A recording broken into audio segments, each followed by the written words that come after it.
Aquí comienza Reencuentro, una cita con nuestra tradición y los temas de la actualidad a la luz de la Torá. Reencuentro le propone un encuentro con el judaísmo. Conduce Alberto Rusco Lequier.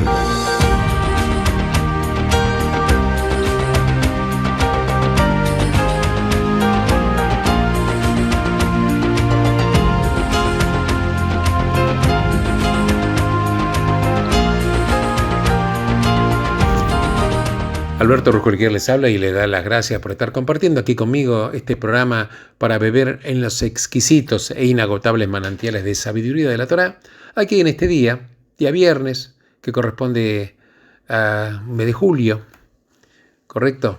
Estamos hoy en el día viernes 7 de julio, que corresponde al día 18 del mes de Tammuz del año 5783. Ayer fue un día muy especial dentro del calendario judío, que fue el día 6 de Tammuz, en el cual ocurrieron muchas desgracias en diferentes momentos de la historia judía, pero en el día 17 de Tammuz.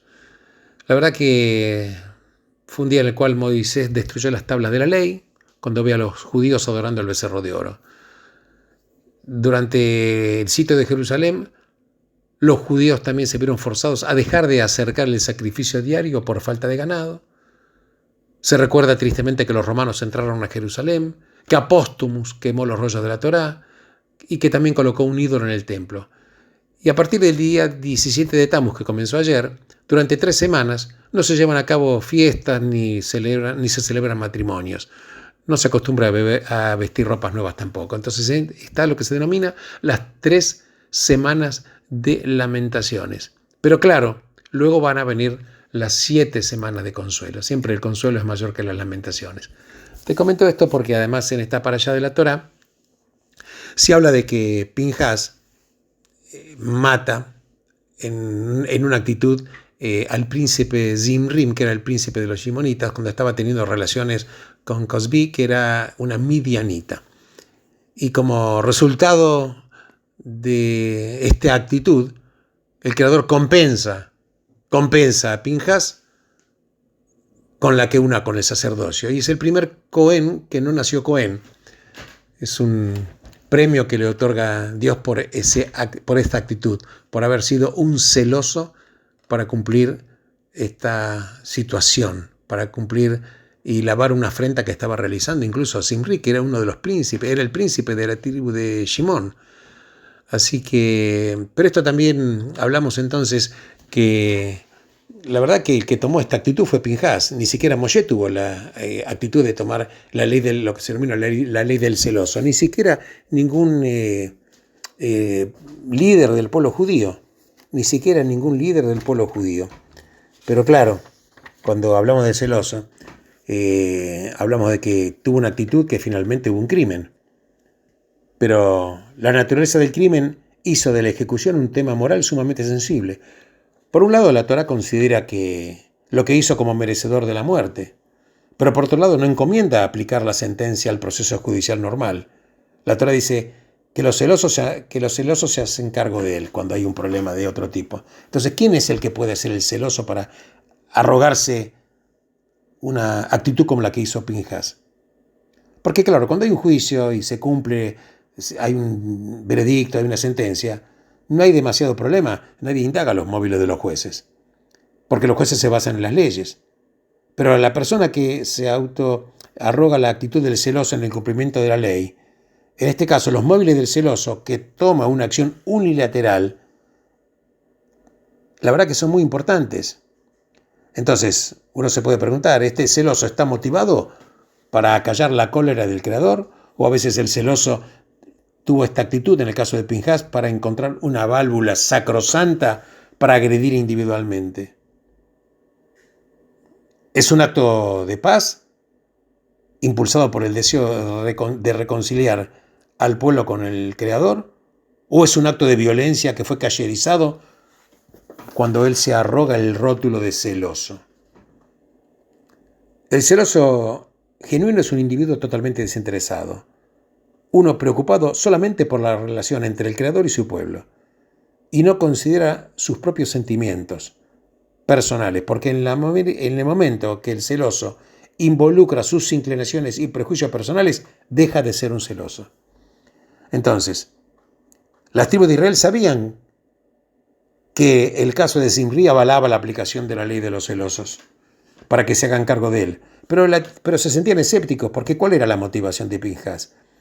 ¿Por qué? Se preguntaban. Nadie, ni siquiera Moshe, ni los ancianos, nadie de todo el liderazgo de Israel se vio impelido a asumir el papel de celoso, fuera de Pinjas. ¿Era el más preocupado? ¿Pinjas? ¿Era el más desinteresado? Es mucho más probable, dijeron, que estemos ante un joven furioso que encontró una válvula sancionada por la Torá para agredir. Pero claro, cuando uno empieza a ver cuál era la situación, Dios explícitamente relaciona el nombre de Pinjas con Aarón. Lo relaciona Pinjas con Aarón. ¿Aarón quién era? El hombre más suave, el más amante de la paz que Israel conoció. Aarón procuraba la paz, el que amaba a los seres humanos y los acercaba a la Torá. Entonces, evidentemente, al relacionarlo a Pinjas con Aarón, no había ningún tipo de duda que Pinjas es un hombre de paz, porque hizo lo que hizo con el fin de desviar la cólera de los hijos de Israel. Entonces, vemos que Pinjas no era un hipócrita. No era un hipócrita. Porque la verdad es que el hipócrita fue Zimri. ¿Por qué? Porque fue un acto que cometió, un acto indebido, arrogándose que lo hacía para legitimizar algo que no podía ser nunca legitimizado. Pero la verdad que el que era una persona desinteresada era Pinjas, porque él dejó de lado todas sus inclinaciones personales y realizó un acto del celoso, y es por eso que el Creador lo eleva a la Keuná, al sacerdocio.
Vemos que la parashá de Pinhas incluye una clase maestra de liderazgo. Por ejemplo, también habla de Moshe, que se enfrenta con su propia muerte y nombra un sucesor. Porque los grandes líderes realmente se preocupan por la sucesión. Vemos, por ejemplo, en Hayé Sara, en otra parashá, cómo a Abraham se le ordena a su servidor que busque una esposa para su hijo Isaac, para continuar y asegurar la continuidad de la familia. El rey David sabemos que eligió a Salomón, etc.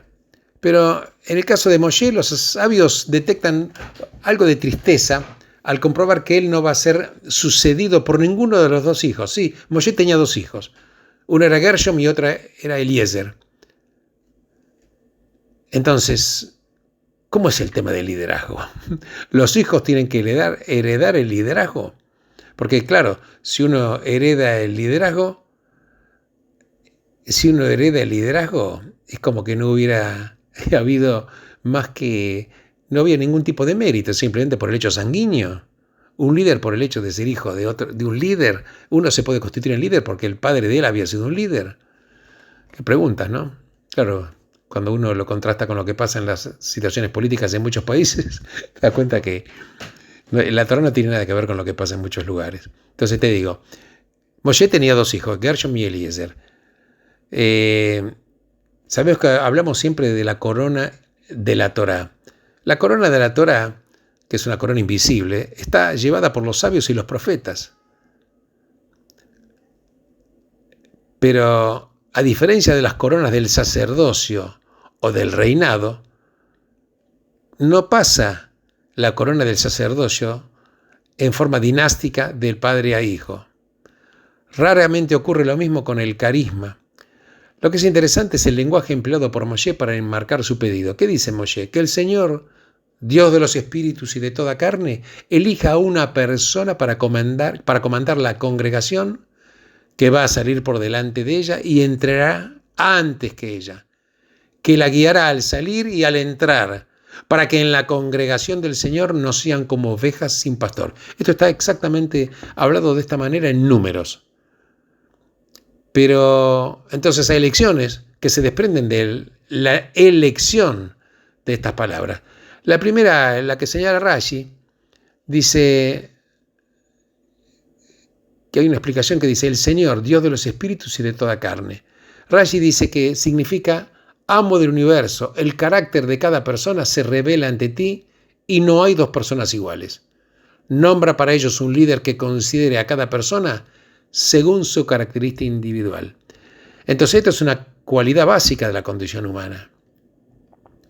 Por eso es importante la cooperación en la humanidad, porque cada uno de nosotros, los seres humanos, es diferente al otro. Algunos son fuertes, en los que los demás son débiles, y viceversa. Pero la cohesión resulta difícil porque cada uno de nosotros responde a los desafíos de manera diferente. Y esto hace que el liderazgo sea necesario, pero también exigente. Los líderes respetan las diferencias, pero las integran, igual que los directores de orquesta, al asegurar que muchos instrumentos diferentes interpreten su parte en armonía con los demás. La verdad que los verdaderos líderes no se proponen imponer la uniformidad. Los verdaderos líderes honran la diversidad. Pero también hay otra palabra que se utiliza en la Torá que es ish, que quiere decir persona, por sobre la congregación. A lo cual Dios responde, toma Yehoshua, una persona, en realidad utiliza la palabra ish, una persona de espíritu. Entonces acá la palabra ish, que dice la Torá, indica algo más que el género. Y esto puede verse en los dos lugares en que la Torá utiliza la frase Aish Moshe, el hombre Moshe. Uno está en Éxodo, y otro está en Número. Entonces, en Éxodo dice, el hombre Moshe era altamente respetado. en la tierra de Egipto y en los ojos de los servidores del faraón y del pueblo. Pero ¿cómo habla de Moshe en números? Dice, el hombre Moshe era muy humilde, más que cualquier otro en la faz de la tierra. Entonces, fijémonos estas características aparentemente opuestas. Primero habla de grande y después habla de humilde. Y estas dos virtudes Moshe las tenía en gran medida. Esta es la combinación que atribuyó a Dios a Moshe. Porque donde quiera que halles la grandeza de Dios, vas a encontrar su humildad. Grandeza se relaciona con humildad. Grandeza se relaciona con humildad. Cuando utilizamos la palabra ish en el contexto del liderazgo, no es un hombre, sino alguien que es un mensch, en yiddish sería una persona cuya grandeza no salta a la vista, que cuida a las personas, que frecuentemente las personas a las que cuida son ignoradas por otros, el huérfano, la viuda, el extranjero, y que destina parte de su tiempo tanto a los marginados de la sociedad como a las élites, y que es amable con todos por igual, y es respetado porque él respeta a los demás. Pero claro, hay una incógnita cuando en esto que yo comenté anteriormente dice, elige a una persona que conduzca a la comunidad, que salga por delante de ellos y entre antes que los demás, que los conduzca cuando salen y cuando entran. Esto parece ser que está diciendo lo mismo dos veces, cosa que la Torá no suele hacer. Entonces, ¿qué significa? Veamos, la Torá está abordando uno de los desafíos quizás más importantes del liderazgo, los tiempos y los pasos. La primera frase es simple, que salga por delante de ellos y sea el primero en entrar. ¿Qué significa esto? Que el líder debe dirigir desde la vanguardia, no puede ser como la frase apócrifa de los políticos de muchos países. Pero cuando dice que los lidere al salir y los haga entrar, significa que el líder debe hacerlo desde la vanguardia, pero no tan lejos de las bases, de manera tal que cuando se dé vuelta, note que nadie lo sigue. El paso entonces es esencial. A veces un líder, en ocasiones puede ir demasiado rápido. Y es ahí cuando ocurren las tragedias. Hay ejemplos diferentes en la política, que no es del caso charlarlos en este momento. Pero tenemos que ver que es muy importante entonces grandeza con humildad. El tiempo también para tomarse las decisiones y las actitudes. Cuando tenemos que librar batallas, por ejemplo, para cuando fue conquistada la tierra de Israel, era demasiado, por ejemplo, para una generación nacida en la esclavitud. Solamente podían hacerlo sus hijos, nacidos en libertad. Porque a veces una travesía, que en el mapa, claro, parece breve, tarda 40 años en completarse. Pero volviendo al tema, el respeto a la diversidad, cuidar a los desamparados y necesitados, así como a los grandes y poderosos, y desear hacerlo no más rápido de lo que las personas puedan procesarlo, son atributos esenciales que Moshe conocía por experiencia. Así como Yoshua, por haber aprendido de ese gran hombre durante largo tiempo. Vemos, insisto en el tema, Moshe tenía 2 hijos, mucha gente no sabe, y sin embargo, el liderazgo pasó a Yoshua. El hecho de ser hijo no le da méritos. Méritos los tienen las personas que hacen las cosas. La consanguinidad no es un mérito, sino el mérito real y fundamental son las actitudes, las decisiones que tomaste en el camino de la vida. Por eso, los líderes tienen un rol clave en la selección de quienes lo suceden. Así que es importante, ¿no? Porque cuando hablamos de liderazgo, estamos hablando de grandeza y estamos hablando de humildad. Grandeza y humildad, que generalmente en el mundo secular, cuando vemos a los líderes, lo que llamamos líderes, Simplemente en algunos casos se le dice líder a alguien que ejerce un poder. Ejercer el poder en la Torá no quiere decir ser líder. Porque, como está escrito en Éxodo, el hombre Moshe era altamente respetado. ¿Qué quiere decir? Gadol Meot, literalmente quiere decir muy grande. Era altamente respetado en la tierra de Egipto, en los ojos de los servidores del faraón y del pueblo. En todo era respetado. E insisto, y en números que dice, el hombre Moshe era muy humilde. Dice Anaf Meot, dice, era muy humilde, más que cualquier otro hombre en la faz de la tierra.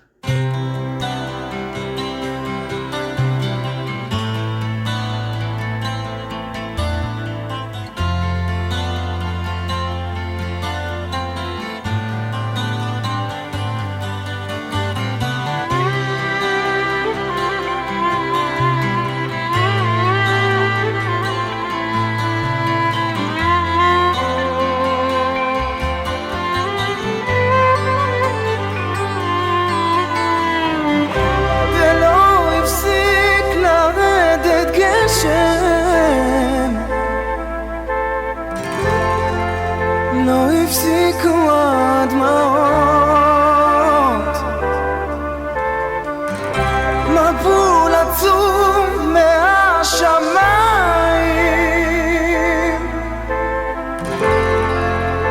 אלפי טיפות נופלות, גם הדמעות רוצות ללכת לדרכן,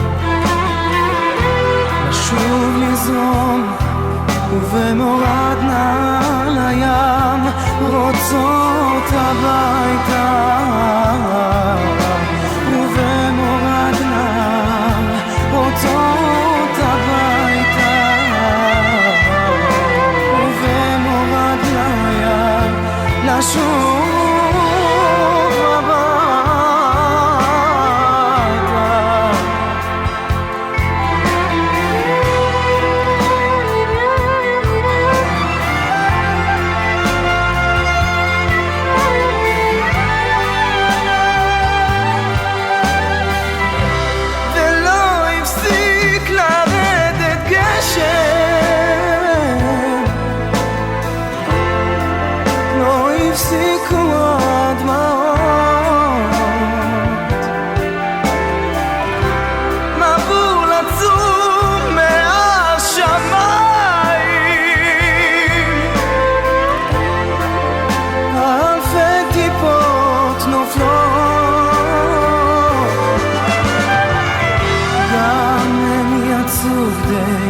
להגשים את חלומם, גם הן רוצות לשוב אל ארץ מוצאן, לשוב הביתה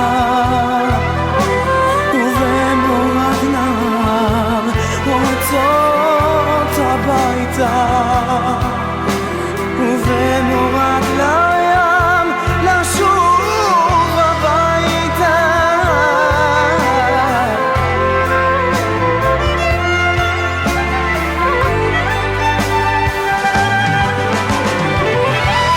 כשהדמעות הורגות חיוך חדש,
Bien, vamos a continuar con todo está para allá, pero en realidad es algo tan enorme.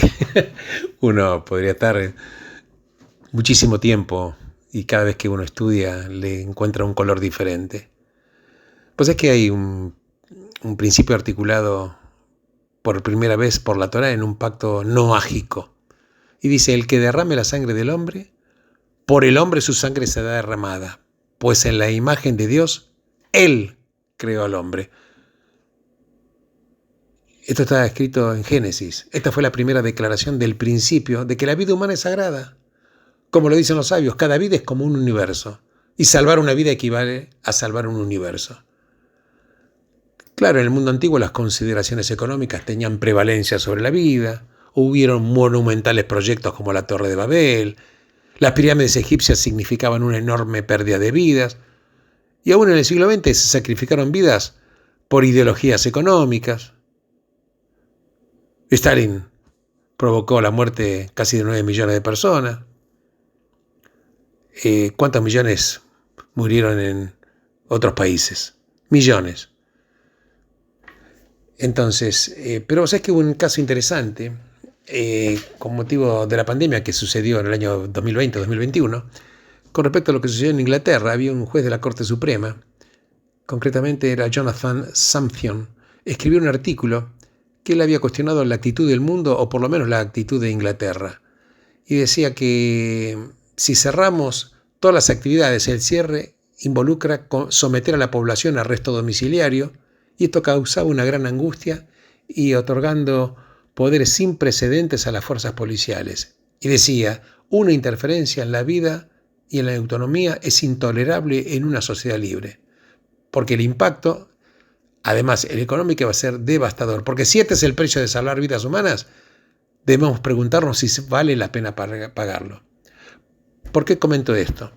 Y él decía que no hay valores absolutos en la política pública. No hay valores absolutos, porque siempre en políticas públicas hay múltiples y conflictivas consideraciones. No hay factores absolutos no negociables. Fue una actitud, una nota muy fuerte y desafiante que él había tenido. Entonces, ¿estaremos equivocados al pensar que la vida es realmente sagrada? ¿No le estaremos poniendo un valor demasiado alto a la vida, imponiendo un enorme peso económico a las generaciones futuras? Esto decía el juez de Inglaterra. Entonces vamos a ver, un rabino, un sabio, hizo una conexión entre esta propuesta y la historia de Pinhas. Y se sitúa en la diferencia filosófica y alágica entre las decisiones morales y las decisiones políticas. Y voy a hablar un poco de este tema, porque siempre yo digo, no tenemos que ver la Torá como un libro de historia, que no lo es, como un libro de geografía, que no lo es. Es un libro de vida para que nosotros aprendamos en la vida nuestra cómo conducirnos. Recordemos la historia de Pinhas. Los israelitas, habiendo sido salvados por Dios de las maldiciones de Bilam, cayeron en la trampa que Bilam les tendió. Se juntaron, como dije anteriormente, con mujeres midianitas y empezaron a adorar dioses paganos. Se alzó el enojo de Dios, ordenó la muerte de los líderes del pueblo y se produjo una plaga que mató a 24.000 personas. Y como te dije anteriormente, un líder israelita, Zimri, llevó a una mujer midianita que era Cosbi y cohabitó con ella a plena vista de Moshe y del pueblo. Claro, fue un acto sumamente audaz. Y Pinhas tomó una lanza con la que atravesó a ambos. Ellos murieron y la plaga se detuvo. Entonces la pregunta nuevamente viene en cuestión. ¿Fue Pinhas un héroe o fue un asesino? Claro, por un lado salvó de la muerte a incontables personas. No se produjeron más muertes por la plaga. Pero claro, por el otro, él no podía saber eso de antemano. Para cualquier observador, podía aparecer simplemente como un hombre violento, afectado en el momento por una sensación determinada, por una emoción. Y la parashá de Balak termina con esa ambigüedad no resuelta. Y solamente en la parashá, ahora de Pinhas, tenemos la respuesta. Dice Dios, Pinhas, hijo de Eleazar, hijo de Aarón el sacerdote, ha aplacado mi ira contra los israelitas, siendo él celoso entre ellos por mi bien, para que yo, en mi ira, no borre a los israelitas.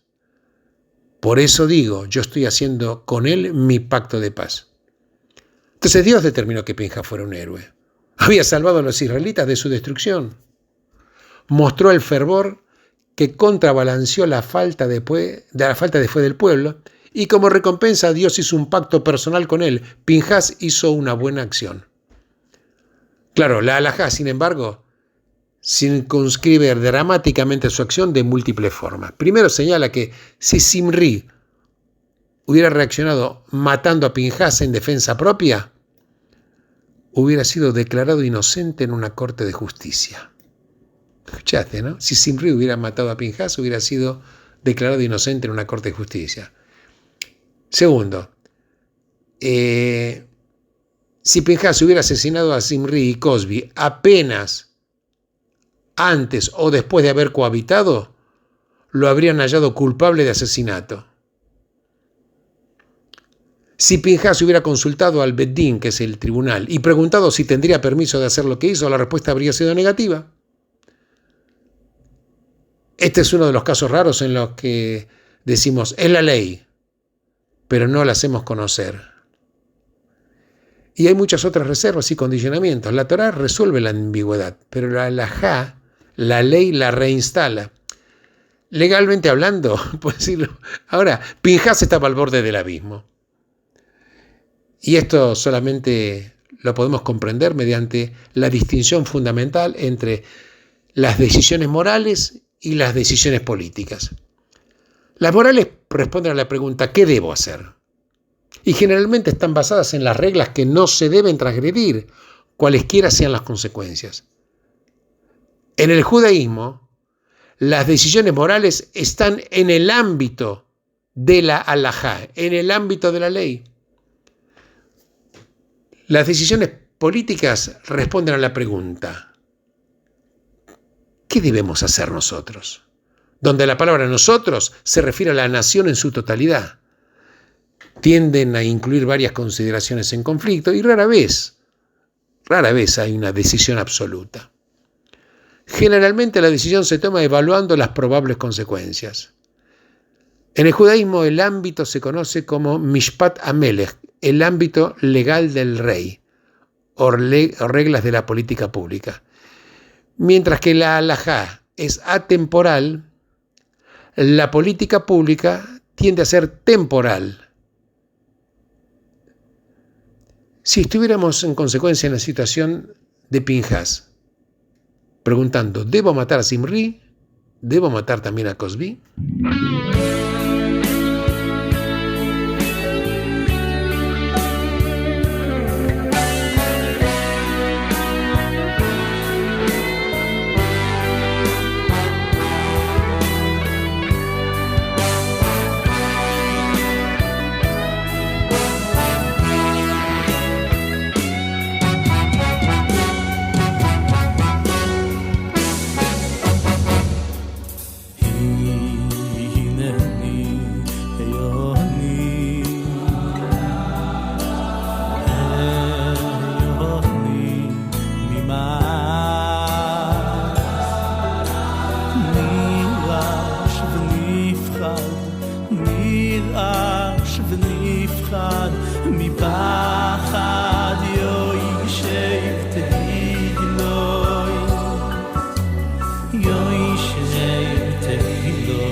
Eloike Yitzchak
Qué pregunta dejé, ¿eh? Si estuviéramos en la situación de Pinhas, ¿debo matar a Zimri y Cosby? La respuesta moral sería inequívocamente No. Es posible que mereciera morir. Toda la nación podía haber presenciado su pecado, pero no es posible ejecutar una sentencia de muerte sin un tribunal legal debidamente constituido, sin evidencias y veredicto judicial, porque matar sin proceso es asesinato. Y es por eso que el Talmud define la halajá ve'ein morim kein, la define la halajá. Si Pinhas hubiera requerido la opinión del Beit Din, del tribunal, si tenía permiso de actuar como lo hizo, le hubieran dicho no. Porque la halajá está basada en principios morales no negociables y halágicamente no es posible cometer asesinato aunque signifique salvar otras vidas. Pero Pinhas no estaba actuando según los principios morales. Él tomó una decisión política. Miles de personas morían por la plaga. El líder político, Moshe, estaba en una posición muy comprometida. ¿Cómo condenar a otras personas por seducir a las midianitas cuando su propia esposa era midianita? Pinhas percibió la ausencia de conducción. El peligro era inmenso. La ira de Dios, ya muy intensa, estaba por estallar. Entonces actuó no por el principio moral, sino por un cálculo político, basado no en la halajá, sino en otra cosa llamada Mishpat Amelech, la ley del rey. Era mejor eliminar 2 vidas en forma inmediata, que luego serían igualmente condenadas a muerte, por la justicia, para salvar a miles de personas ahora. Y tuvo razón, como más adelante se lo aclaró el Creador. Ahora podemos ver exactamente lo ambiguo de la acción de Pinhas. Él era un simple individuo.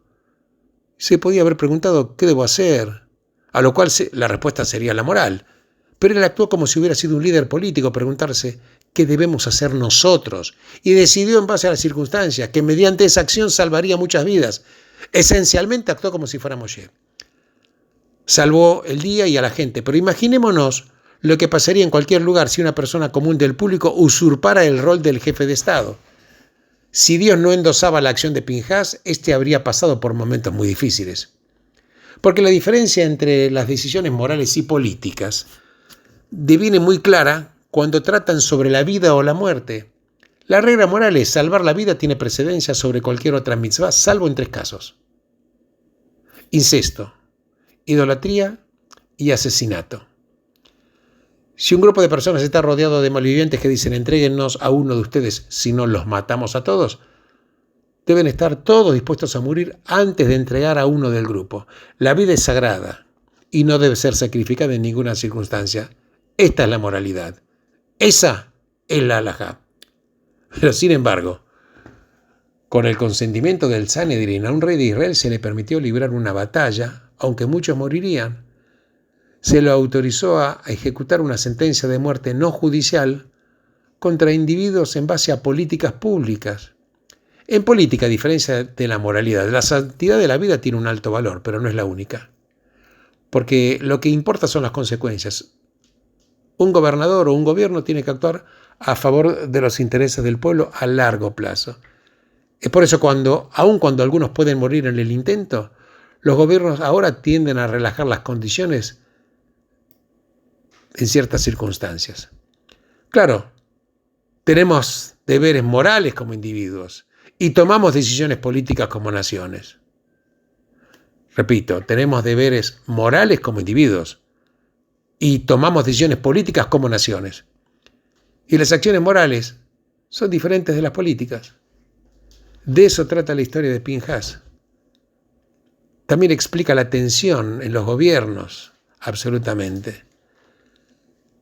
Claro que las decisiones políticas y morales son diferentes, pero hay un gran peligro de que ambas se alejen, porque la política entonces se torna amoral y eventualmente corrupta.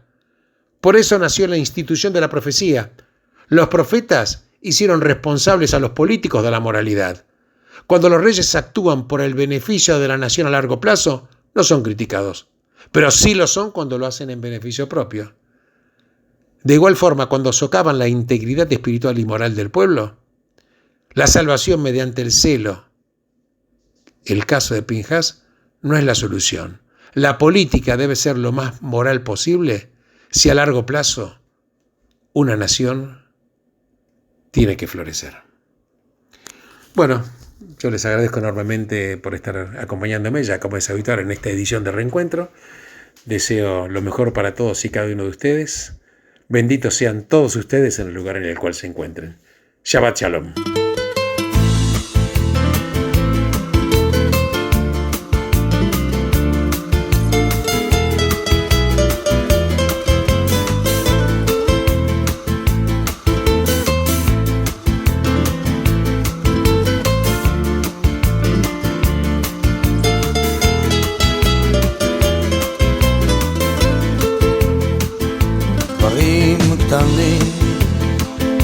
דברים פשוטים וקצת הפתעות באמצע הדרך, זמנים חולפים ומשתנים. אתמול אתה היית מלך, לאן פרחו הציפיות ואיך נשארת בלי תשובה, עוד לא הספקת לעשות. ומה נשאר מכל העבר? הכל תלוי בך חבר, היה חזק אל תישבר, אל תיתן לעצמות בך לפגוע, היה חזק ותתגבר. הכל תלוי בך חבר, היה חזק אל תישבר, אל תיתן לעצמות בך לפגוע, היה חזק ותתגבר.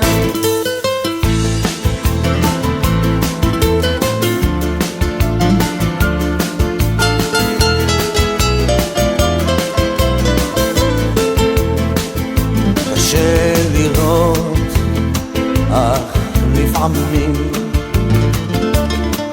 גלגל נסגר באמצע הסיפור, ואין כבר כוח לגופך יותר למשוך.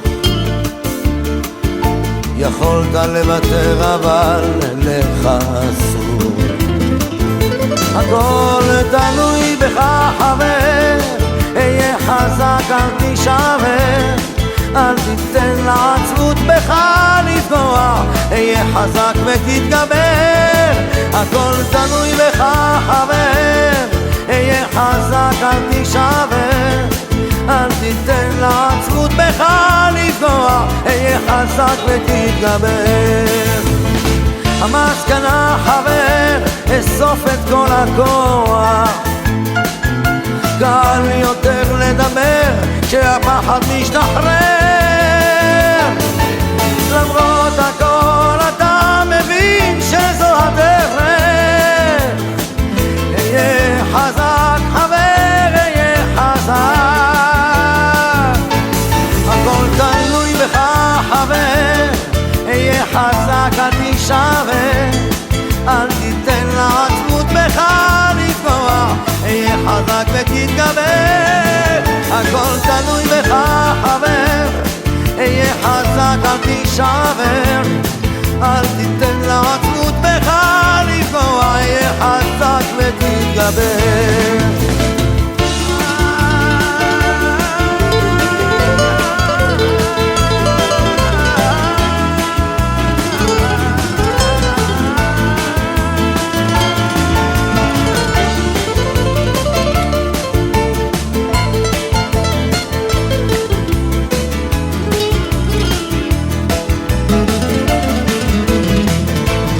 הכל תלוי בך חבר, היה חזק אל תישבר, אל תיתן לעצמות בך לפגוע, היה חזק ותתגבר.